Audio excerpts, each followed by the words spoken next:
هل تعلم ان مصطفى محمود فضح خرافة عذاب القبر بتجربة عملية؟ انه جاب كاميرات حطها في القبر وقعد يراقب ويقول فين هو المعذب في هذا القبر. ساعتها كل المتدينين بنفس واحدة هجموا عليه، مع ان هو كان بيقول الحقيقة.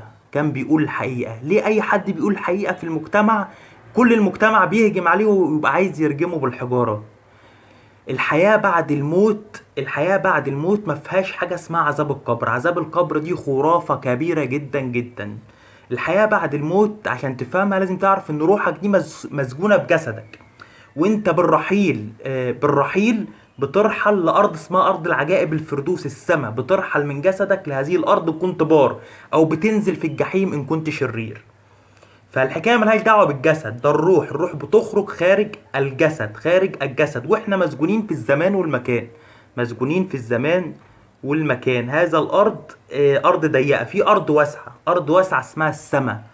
اضاءتها عاليه قوي، الله بيسكن فيها مع شعبه. الاحياء فيها زي الاموات، يعني الناس اللي ماتت هنا بتفتح عينيها بتبقى حيه هناك.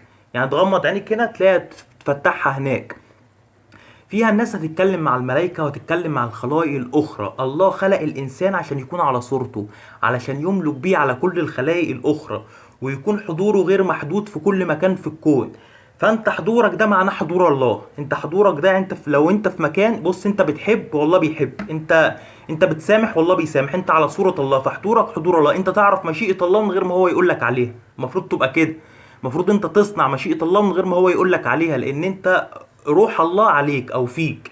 فانت ما بتموتش، انت بتخرج من الحياة هنا بالرحيل. بتنتقل من العالم الضيق اللي احنا فيه للعالم الواسع. للعالم الواسع.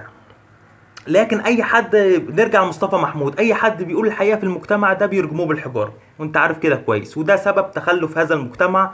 احنا مش عارفين نصنع موتور تروسيكل، مش عارفين نصنع مسمار في موتور التروسيكل ده.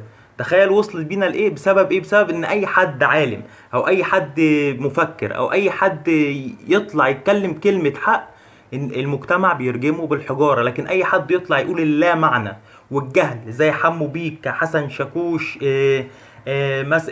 محمد رمضان اللي بينشر العنف في المجتمع، يطلعوا يسقفوا له ويعبدوه كأنه إله، وهو بيدمر أطفالهم، بيدمر عيالهم بسبب إنه بينشر العنف في المجتمع. فأنا حزين حزين حزين. فجاي أطلع أقول كلمة حق، وعارف إني هترجم بالحجارة. ويا بختي لو كنت فردة شبشب في مصطفى محمود. ده راجل عظيم طبعا، راجل قليل.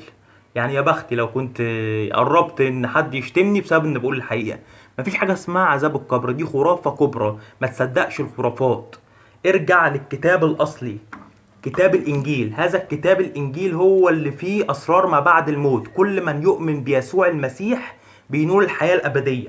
اما كل من يرفض يسوع المسيح لن ينول الحياة الابدية، لانه اتذبح على الصليب عشان يدفع ثمن خطاياك.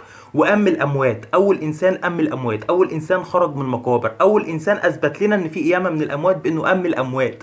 كل من يؤمن بيه بيقوم وراه من الاموات. فانت ان امنت بيه تقوم وراه من الاموات، ولا تشوف عذاب قبر، ولا تشوف ظلام موت، ولا تنزل في العدم الجحيم. لا، هتطلع من الحياة الاولى دي للحياة التانية.